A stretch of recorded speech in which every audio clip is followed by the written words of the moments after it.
There's no shortage of reaction This has never been done before in the U.S. to a history-making event. Because if he was convicted, I mean, he wasn't doing something right. I think it's a travesty for the country. We don't need a crook in office.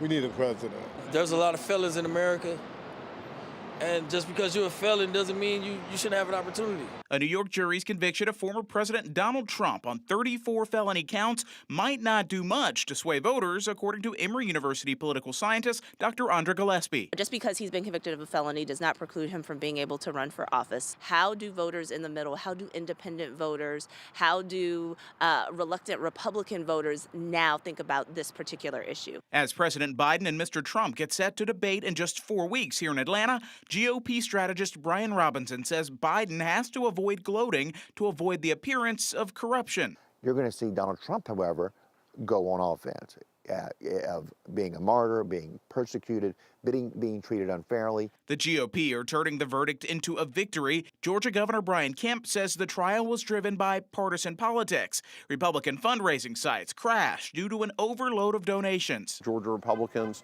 are rallying behind President Trump, and I think this is actually going to increase his margin of victory in November. Georgia GOP Chair Josh McCoon worries the trial set a political precedent. This is not a right-left thing.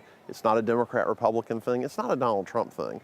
It's, do we want to have a country where we all have confidence in our criminal justice system? Supporters and opponents will have the final say on Trump's political future come November. People will see what he actually is, a fraud. I think it's not going to sway the election one way or the other. We do want to apologize for those technical difficulties earlier. You just heard there from Georgia GOP Chair Josh McCoon, who says this verdict is going to likely have a unifying effect among Republicans. He's optimistic, though, the conviction could be overturned in an appeal. Jennifer. All right, Joe, we will certainly see. Thank you so much. There is also new response tonight from the Democratic Party of Georgia. Congresswoman and Chair Nikema Williams saying in part, nobody is above the law. And today's verdict, while a long time coming, does not change our mission in 2024 to re-elect President Biden.